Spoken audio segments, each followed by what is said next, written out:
Hello दोस्तों, तो मैं रेनू भट्ट अल्मोड़ा से आज मैं आप लोगों के सामने फिर से एक नया वीडियो लेके आई हूँ। कुछ नया सा तो नहीं है, इससे पहले भी कई वीडियो डल चुके हैं यूट्यूब पे।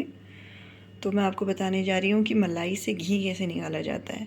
देखिए, मेरा पूरा किचन लसर पसर हो गया है। ये आप देख पा रहे हैं, जगह जगह दूध ही दूध है।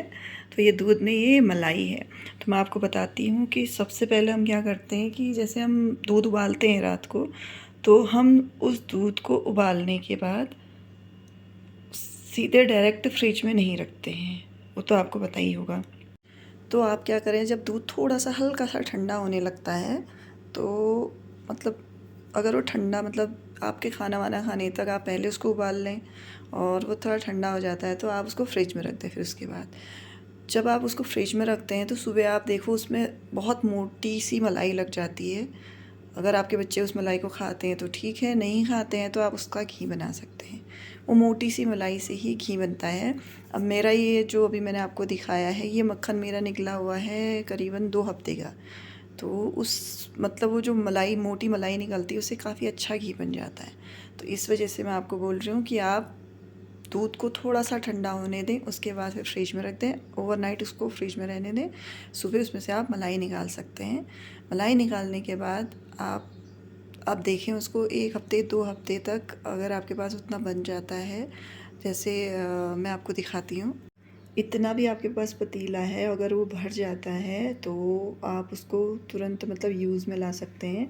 थोड़ा थोड़ा घी बना के कोई फ़ायदा नहीं है।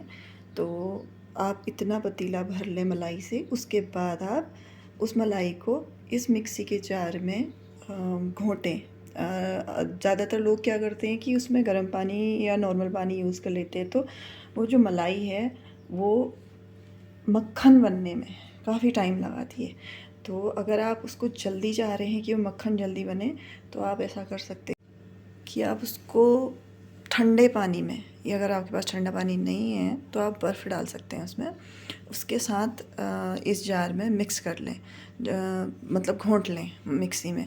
उसके बाद आप घोंटते जाएंगे तो उसमें ऊपर से मलाई जो है वो मक्खन का रूप लेने लगती है। फर्स्ट फर्स्ट नहीं लेती, 1-2 बार घुमानी पड़ती है मिक्सी। फिर उसके बाद मतलब तीसरे टाइम में लगभग वो ऊपर आके मतलब मक्खन का रूप ले लेती है। ये मक्खन जैसे मैंने आप बनाया है, एक सेकेंड, जैसे मैंने ये मक्खन बनाया है ऐसा मक्खन उसमें नहीं निकलता। वो अजीब सा मतलब ऐसा लगता है फटा हुआ दूध है, लेकिन उसको उसमें से सारा पानी स्क्वीज़ करके, जैसे ये देखिए सारा पानी निचोड़ लिया जाता है। ये मैंने इसमें से सारा पानी निचोड़ दिया है, तो ये सारा पानी जो है ये वेस्ट नहीं होगा। ये जो दूध है ये वेस्ट नहीं होगा।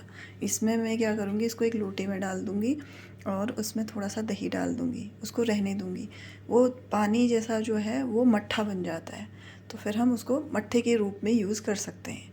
अब ये हैं, इन्हें मतलब जब हम मिक्सी से इसको निकाल लेते हैं, निचोड़ लेते हैं, अच्छे से निचोड़ लेते हैं, पानी जो है हम अलग बर्तन में रखते हैं। दोनों चीज़ें हमारी यूज़ में आ जाती हैं, ये भी।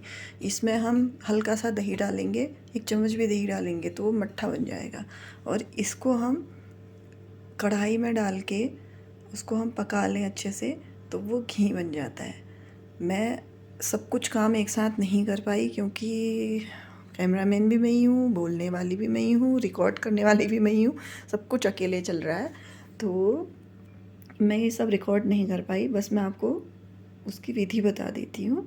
तो यही है कि आपको इसमें मिक्सी में इसको घोंट लेना है, और बहुत जल्दी इसमें ना जो गंध होता है, जो मतलब हम नॉर्मली अगर हम ऐसा करें कि मलाई ही हम सीधे कढ़ाई में डाल दें और उससे घी बनाएं, तो उसमें ना बहुत ज़्यादा जो नीचे वो बैठा रहता है वो ज़्यादा होता है।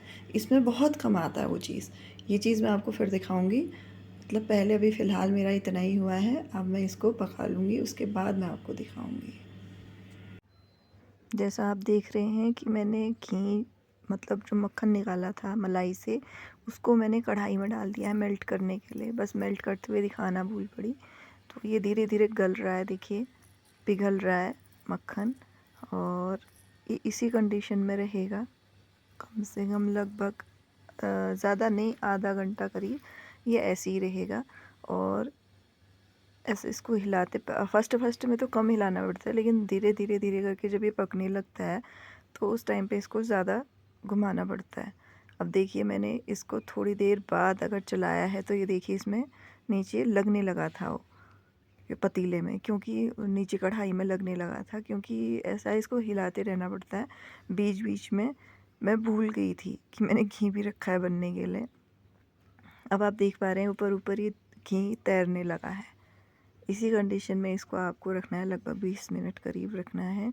उसके बाद बढ़िया सा एक दानेदार सा घी निकलने लगेगा। घी हमें उसी प्रॉपर तरीके से बनाना है कि मलाई को हमने मक्खन का रूप देना है, उसके बाद उससे घी निकालना है। ये देखिए मैंने घी बनने के बाद उसे छान लिया है। ये लगने को लगेगा आपको कि ये बहुत ज़्यादा काला दिख रहा है घी करके, लेकिन ये घी काला नहीं है। ये मैंने जानबूझ के थोड़ा सा ज़्यादा पकाया है। अभी जब ये बन जाएगा तब आप देखना कि ये ज़्यादा काला नहीं है, और इसमें बहुत कम गंदगी निकलती है। इतनी ज़्यादा गंदगी नहीं निकलती, मतलब देखिए जैसे आप नॉर्मली मलाई डालेंगे और उस मलाई को पकाएंगे तो उसमें काफ़ी गंदगी निकलती है, और घी भी कम बनता है। मेरे हिसाब से वो घी भी कम बनता है, क्योंकि वो जो गंदगी है वो ज़्यादा घी अपने अंदर सोख लेती है। तो मैं आपको घी दिखाती हूँ अब। ये देखिए मेरा घी बन गया है और बहुत दानेदार है। ये देखिए, अगर आप इसको केवल मलाई के साथ बनाते तो ये कभी इतना दानेदार नहीं निकलता। ये इसी कंडीशन में बनाया जाता है, पहले से मक्खन इसीलिए निकालते थे। तो ये देखिए मेरा दानेदार सा घी बहुत अच्छा बन के तैयार हुआ है। इस घी को आप काफ़ी टाइम तक रख भी सकते हैं, नहीं तो नॉर्मल अगर हम उस टाइप से घी निकालेंगे तो उसमें स्मेल आने लगती है और वो अजीब ही हो जाता है, मतलब चिपचिपा सा लस सा हो जाता है।